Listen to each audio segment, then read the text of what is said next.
Salam damai sejahtera di dalam Tuhan kita Yesus Kristus. Shalom, selamat pagi dan semangat pagi. Jumpa lagi kita dalam renungan pagi kita di hari ini, edisi 19 Oktober tahun 2021. Dan judul renungan kita untuk hari ini ialah kita tinggal dalam Dia dan Dia dalam kita. Kita tinggal dalam Dia dan Dia dalam kita. Sebelum kita lanjutkan, mari kita berdoa. Bapa di surga, terima kasih untuk hari yang baru dan terima kasih untuk kasih-Mu yang boleh menjadi bagian kami hingga pada saat ini. Kami akan mendengarkan pekabaran firman Tuhan. Biarlah kiranya pekabaran firman-Mu boleh menjadi berkat di dalam kehidupan kami. Inilah doa kami Bapa, terpujilah nama Tuhan. Dalam nama anak-Mu Yesus Kristus kami persembahkan doa ini. Amin. Sekali lagi saudaraku yang kekasih, renungan pagi kita hari ini dengan judul Kita tinggal dalam Dia dan Dia dalam kita. Dan ayat inti kita hari ini Yohanes 6 ayat 56. Barang siapa makan dagingku dan minum darahku, ia tinggal di dalam aku dan aku di dalam dia. Sekali lagi Yohanes 6 ayat 56. Barang siapa makan dagingku dan minum darahku, ia tinggal di dalam aku dan aku di dalam dia.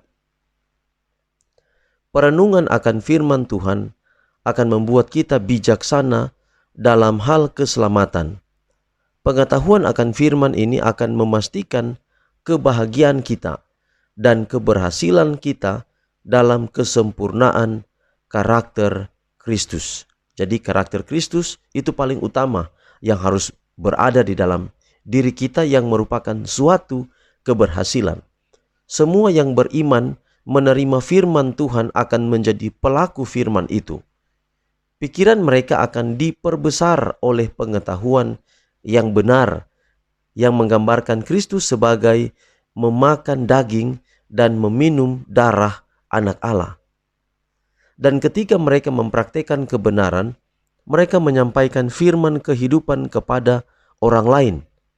Dengan demikian, mereka menjadi pengaruh di antara pengaruh-pengaruh suatu kenikmatan hidup bagi kehidupan.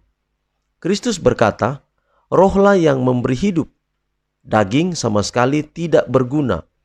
Perkataan-perkataan yang kukatakan kepadamu adalah roh dan hidup. Barang siapa makan dagingku dan minum darahku, ia tinggal di dalam aku dan aku di dalam dia. Sama seperti Bapa yang hidup mengutus aku dan aku hidup oleh Bapa, demikian juga barang siapa yang memakan aku akan hidup oleh aku. Inilah roti yang telah turun dari sorga. Tidak bersifat daging, tetapi bersifat roh, bersifat yaitu firman Tuhan. Memakan daging dan meminum darah Kristus adalah memakan firman Tuhan.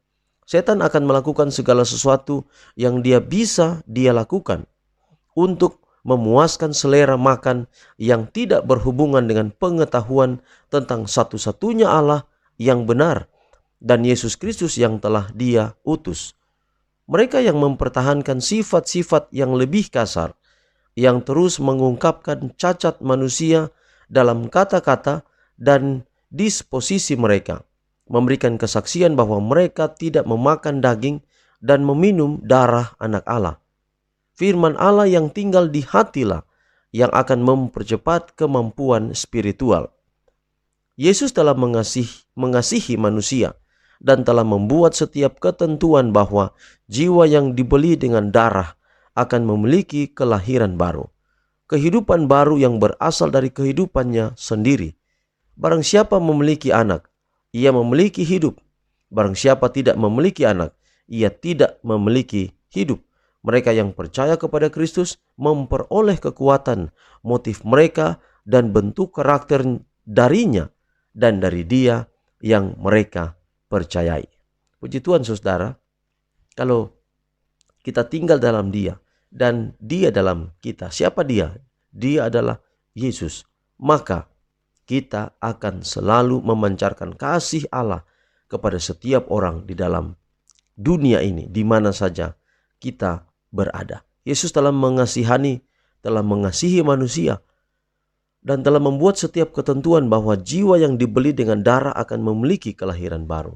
Kelahiran baru, saudara, kita hanya dapatkan di dalam Yesus melalui memakan roti, yaitu firman Allah, dan meminum darahnya adalah kita mengakui pengorbanannya, pengorbanan Yesus Kristus bagi kita semua.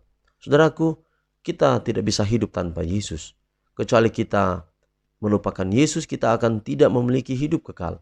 Kalau kita terus mengingat Dia, maka kehidupan kekal akan menjadi bagian kita semua. Tuhan berkati pekabaran yang indah ini dalam kehidupan kita hari ini, besok, dan seterusnya. Kita akhiri pekabaran firman Tuhan dalam doa kita berdoa. Bapa di surga, terima kasih untuk firman yang indah hari ini. Kiranya dapat menjadi berkat dalam kehidupan kami dan dapat menuntun kami untuk tetap setia kepada Tuhan. Pelihara kami hari ini dalam semua tugas dan tanggung jawab kami. Kiranya kami berjalan tidak sendiri tapi selalu dengan Tuhan. Berkati semua pendengar renungan harian ini. Tuhan berkati di mana saja berada. Biarlah berkat Allah menaungi kehidupan kami semua. Inilah doa kami Bapa, terpujilah nama Tuhan. Di dalam nama anak-Mu Yesus Kristus kami persembahkan doa ini. Amin. Saudaraku, demikian pekabaran kita hari ini. Sampai jumpa besok. Tuhan berkati kita semua. Shalom.